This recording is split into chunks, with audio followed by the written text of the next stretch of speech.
नमस्ते औरैया, आप सभी लोग कैसे हैं? उम्मीद करते हैं बहुत अच्छे होंगे। अभी हमारे साथ औरैया सदर विधानसभा के पूर्व विधायक जी मौजूद हैं, मदन सिंह गौतम जी। आज बातचीत करेंगे औरैया विधानसभा के बारे में और पूरे औरैया जिले की राजनीति के बारे में, क्योंकि वरिष्ठ नेता हैं और अच्छा खासा अनुभव है। और जानेंगे औरैया में क्या स्थिति रहने वाली है 2027 के चुनाव के लिए और कैसी तैयारी चल रही है। सबसे पहले तो विधायक जी बहुत बहुत स्वागत है आपका। माइक पास कर लीजिए। बहुत बहुत धन्यवाद। कैसे हैं आप? बहुत औरैया की राजनीति के क्या हालचाल है? बहुत बढ़िया है। हम लोगों ने 24 में बढ़िया समाजवादी पार्टी ने अपना प्रदर्शन किया था। हम 27 में भी बढ़िया प्रदर्शन करेंगे। 27 में भी बढ़िया है। हाँ। अच्छा, आपकी औरैया सदर की क्या परिस्थिति है? और ये सदर बहुत अच्छी हैगी और तीनों विधानसभा ही बहुत अच्छी हैं। और हम लोग समाजवादी पार्टी जो भी नेता लोग हैं जनता के बीच में जाते, सुख दुख में उनका साथ कर देते हैं। इसलिए जनता हम लोगों से लगाव रहती है, पास में रहती है।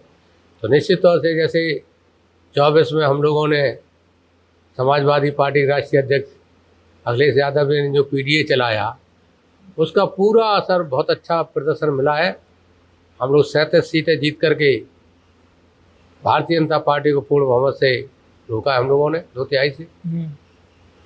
तो निश्चित तौर से अब की आने वाले 27 में भी हम लोग समाजवादी पार्टी की सरकार बनाने जा रहे हैं और माननीय अखिलेश यादव भी मुख्यमंत्री बनेंगे। अच्छा, एक सवाल और है सर। जैसे औरैया जिले में 3 विधानसभा सीटें हैं, देवियापुर की बात करी जाए या फिर विधुना की बात करी जाए, दोनों पर सपा के विधायक हैं। कहीं ना कहीं आपकी सीट पर भाजपा की विधायक हैं गुड़िया कठेरिया जी। कैसे टक्कर देंगे, कैसी चुनौती रहेगी भाजपा के द्वारा? क्योंकि सूबे में उनकी सरकार है, 2 बार लगातार सरकार रही और अगली बार हैट्रिक की वो लोग हैट्रिक करने की दावा कर रहे हैं कि है तीसरी बार भी सरकार आएगी। देखिए, जो सरकार है, मौजूदा भारतीय जनता पार्टी सरकार चल रही है, वो सिर्फ बार बार झूठ बोल करके लोगों को गुमराह करके, आपने देखा अभी 2 दिन पहले कहा था कि पेट्रोल महंगा नहीं होगा, आज ही महंगा हो गया। 3 रुपये बढ़े हैं। 3 रुपये बढ़ गए आज ही। तो ये, और सबसे बड़ी बात ये है कि ये लोगों को गुमराह करते हैं बातों से केवल। सरकार किसी की वो जनता के हित में काम करे तब तो जनता खुश रहती है। एक बार ठग जाएगी जनता, 2 बार ठग जाएगी, लेकिन बार बार थोड़ी ठगेगी। अच्छा। तो इसलिए अब जनता ने मन बना लिया है कि समाजवादी पार्टी की सरकार अब की बार लाएंगे और प्रदेश और देश में खुशहाल माहौल बनेगा। अच्छा, औरैया जिले की पूरे की बात करिए, तीनों पर क्या रहने वाला है? क्या समाजवादी पार्टी या फिर भगवा में? नहीं, तो तीनों ही, पहले देखिए जब हम बसपा से लड़े थे तो सारी सीटें तीनों हम बसपा जीते थे। जब हम सपा से लड़े तो तीनों सीटें समाजवादी पार्टी जीती थी। और पिछली बार चूंकि हम नहीं लड़े थे इसलिए सीट चली गई थी। अच्छा। और अब की बार हम लड़ रहे, तीनों सीटें फिर भी समाजवादी पार्टी जीतेगी। मतलब जब आप लड़े हो, जिस दल से लड़े हो, वो हाँ, वहाँ क्लीन स्वीप किया आपने? सब तीनों सीटें हम जीते हैं। तीनों सीटें जीते हैं। अच्छा, अगर बातचीत करी जाए, अखिलेश जी पीडीए चला रहे हैं जी, बोले हैं कि हम पीडीए के आधार पे सरकार बना लेंगे 27 में। योगी जी कह रहे हैं कि हम तो अमृतकाल चला के सरकार बनाएंगे, हैट्रिक मारेंगे। नहीं देखिए, अब तो जनता है। अब पीडीए के लोग समझ चुके हैं कि अमृतकाल से फायदा है या पीडीए से जनता के विकास से फायदा है। हमें अभी बड़े बड़े वादे सरकारें करती हैं कि सिलेंडर महंगा, सस्ता होगा। सस्ता तो हुआ नहीं, महंगा हो गया। तो चूंकि सिलेंडर की बहुत किल्लत है। हाँ, किल्लत है। चूंकि जब के राष्ट्रीय अध्यक्ष जी जब मुख्यमंत्री थे तो उन्हें तमाम योजना ऐसी चलाई थी, लड़कों को लैपटॉप दिए थे, और चाहे वो तुम्हारे का नाम, लड़कियों को साइकिलों की बात होती थी, श्रम विभाग में तमाम साइकिलें बंटवाई थी, गरीबों को श्रम विभाग से आवास बनवाए थे, स्वयं उन्होंने लोहिया आवास बनवाए थे, लोहिया ग्राम किए थे। और सही बात तो जाए, इतना हम लोगों को तो बहुत सौभाग्यशाली हम लोग हैं जो हमारे क्षेत्र के मुख्यमंत्री बनते हैं। क्योंकि जब हम औरैया से विधानसभा से और अजीत में से 3 बार विधायक बने तो मैंने नदियों के 5 पुल बनवाए। आपका जुहिका का पुल हमने बनवाया, चिकरोड़ी का हमने बनवाया, कंजौसा का हमने, दौलतपुर का हमने, जुआ वाला पुल, और कम से कम 100 ट्यूबवेल सरकारी लाए थे। बिहाड़ांचल में 100 ट्यूबवेल लगवाई आपके शासन में, हमारे कार्यकाल में। अच्छा। और सड़कों का तो जाल बिछा दिया था। और यह विधानसभा एक ऐसी विधानसभा है कि कोई भी गांव हमने छूता नहीं छोड़ा अपने कार्यकाल में जो डामर रोड से नहीं जुड़वा दिया हो। कोई भी गांव ऐसी भी चीजें हो सकते हैं कि लोग आपके लिए लिखें सोशल मीडिया पे, क्योंकि इंटरव्यू तो लंबा जाएगा। हाँ हाँ, तो ऐसी कोई भी आपने सभी गांव की बात की है कि डामर रोड? सभी गांव कहीं ना कहीं से डामर रोड से जुड़े हैं, कहीं ना कहीं से। देख लेना, कोई भी क्लिप चला सकता है, कोई क्लिप चला दे, हमें बता रहे। अच्छा, हर गांव डामर रोड से जुड़ा है। अच्छा अच्छा। एक बात और बताइए, आपने हर गांव डामर रोड से जुड़ा है। अच्छा, आपके विकास कार्यकाल की बात करी जाए, जो आपने कहा है कि हमने इतना विकास किया है, ट्यूबवेल आपने दिए हैं और भी गांव से डामर रोड को कनेक्ट किया है, और क्या क्या विकास आपने किए हैं अपने? लोहिया गांव बने थे, हम अम्बेडकर गांव मैंने किए थे। अम्बेडकर गांव होते थे तो सारे गांव में जितने भी लोग गरीब थे सभी के आवास सबको मिलते थे, चाहे वहाँ गांव में 100 हो चाहे 50 चाहे रहे। और जब लोहिया गांव बनी, राष्ट्रीय अखिलेश यादव मुख्यमंत्री थे, उनने करे थे, तो लोहिया गांव भी अलग से 3.5 लाख रुपए का लोहिया आवास दिया जाता था, जिनका सूची में नाम नहीं होता था। और हमने अजीत मल तहसील की घोषणा करा के तहसील बनवाई। और बिजली पावर हाउस मेरे कार्यकाल के बने हुए, 800 में बिजली पावर हाउस, त्योर में बिजली पावर हाउस, भगवतीपुर में बिजली पावर हाउस, चपटा में बिजली पावर हाउस, तमाम विकास किए। और जनता के बीच में मैं रहता हूँ। अच्छा, एक बात और बताइए, आपने इतना विकास कार्य किया है, 27 में क्या मार्जिन रहेगा फिर जीत का? 27 में मुझे तो उम्मीद है कि मेरी जनता मुझे बहुत प्यार करती है। कितने वोट? जनता कम से कम मुझे 50,000 वोटों से जिताएगी। 50,000? ये ज्यादा मार्जिन लग रहा है। 50,000 नहीं, कुछ नहीं है, अच्छा खासा माहौल रहने वाला है। अच्छा खासा माहौल। ऐसा बोल सकते हैं कि औरैया के अगले विधायक मदन सिंह गौतम जी? नहीं, वो तो ऐसा नहीं आप बोल सकते। अगर राष्ट्रीय टिकट मिलेगी तब टिकट देंगे तो जीत सुनिश्चित है, ये हम कह सकते हैं। जीत सुनिश्चित है। मेरे क्षेत्र की जनता आवाज आप देख रहे हैं, आप उतनी देर से आए हैं, कितने लोग आते हैं, काम करते हैं, मिलते हैं, जाते हैं। अच्छा, यहाँ की वर्तमान विधायक भाजपा के हैं, उनका कार्यकाल कैसा चल रहा है, वो कैसी फील्ड में जा रही है? क्षेत्र की जनता जाने, फिर भी क्योंकि जवाब देगी। हमें तो नहीं लगता, हमें विकास नाम का एक चीज नहीं दिखाई दिया। विकास उनके 4 साल हो गए, एक भी पुल का कहीं निर्माण नहीं हुआ, एक भी बिजली पावर का भाई का कहीं निर्माण नहीं हुआ। तो ऐसी कोई योजना नहीं।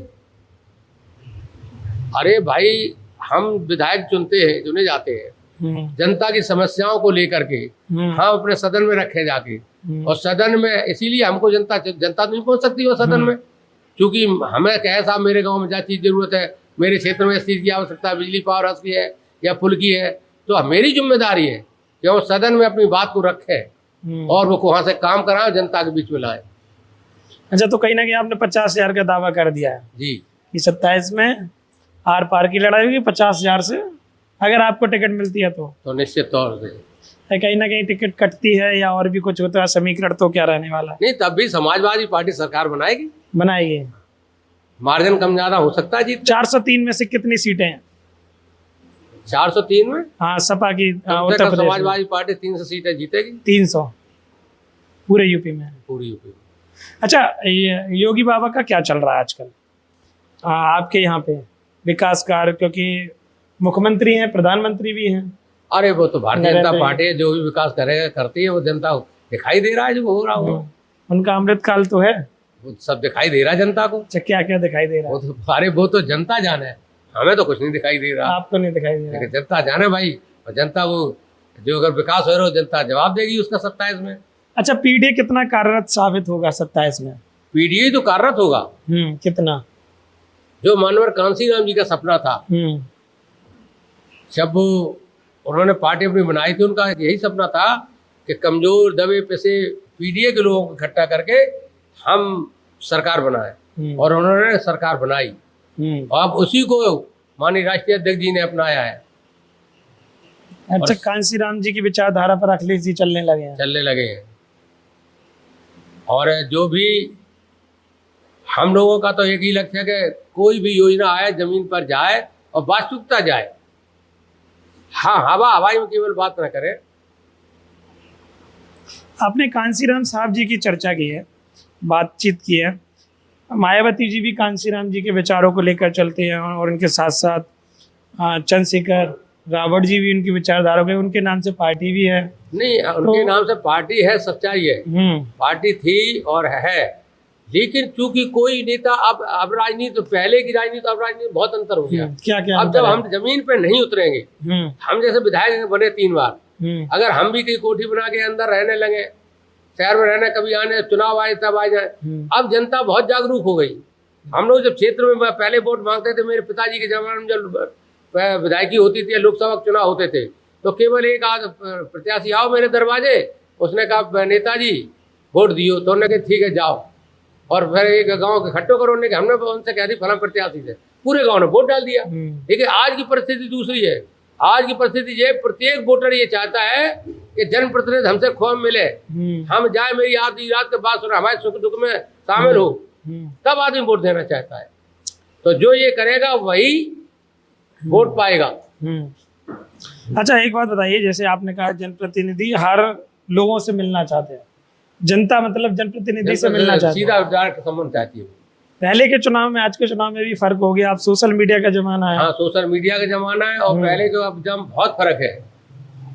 पहले आप जब विधायक थे तो कैसा कार्यकाल आपने चलाया, क्योंकि तब सोशल मीडिया नहीं थी, आज सोशल मीडिया 2026 है। पहले सोशल मीडिया नहीं थी, लेकिन हम तो जनता, पहले सोशल मीडिया बनी थी मेरी। अच्छा। जो आदमी यहाँ आता था और जब उसका काम हो जाता था, वो ही 10 जगह 100 जगह चिल्लाता था जाके। अच्छा। कि हम बताए जी के यहाँ गए, मेरा काम हो गया, हमसे एक पैसा नहीं लगा, और चाहे वो ट्रांसफर पोस्टिंग का हो, चाहे वो किसी गांव गली का बनने का हो, जनता ने अपनी बात रखी, हमने उसे कराया। अच्छा, एक सवाल और है। बंगाल में भारतीय जनता पार्टी ने जीत हासिल की, एनडीए गठबंधन, और भी असम, पुडुचेरी में, और उससे पहले बिहार में हुआ है। इन्हें कि ऐसा लोग कह रहे थे कि बंगाल में तो कभी भाजपा नहीं जीतेगी, दीदी ठीक है, पर भाजपा की सरकार आई, क्या उससे फर्क पड़ेगा?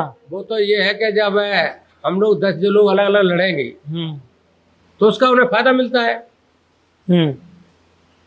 उसका फर्क क्या उत्तर प्रदेश के विधानसभा चुनाव में पड़ेगा जो 10 महीने बाद होने हैं? उत्तर प्रदेश की में इसलिए नहीं पड़ेगा, उत्तर प्रदेश की जनता अलग है, बिहार की जनता अलग ही, और बंगाल की अलग थी। लेकिन उत्तर प्रदेश की जनता ज़्यादातर पढ़ी लिखी है, हर समाज में अब तो जागृत लोग हो गए हैं, पढ़े लिखे लोग हैं।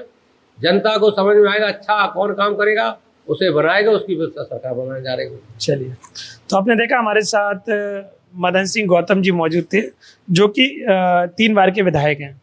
बातचीत करी है तो सभी सवालों के जवाब दिए हैं। और आप क्या सोच रहे हैं औरैया सदर के बारे में? औरैया सदर का अगला विधायक कौन रहने वाला है, और पूरी औरैया जनपद की 3 विधानसभा सीटों पर कौन रहने वाला है? क्या भारतीय जनता पार्टी का कमल खिलेगा, या फिर साइकिल दौड़ेगी, या फिर ऐसा कह सकते हैं कि मायावती जी भी वापसी कर सकती हैं? आप लोग कमेंट करके बताइएगा आपको क्या लग रहा है 2027 के चुनाव के बारे में। विधायक जी, बहुत बहुत धन्यवाद, आपने कीमती समय दिया। Thank you.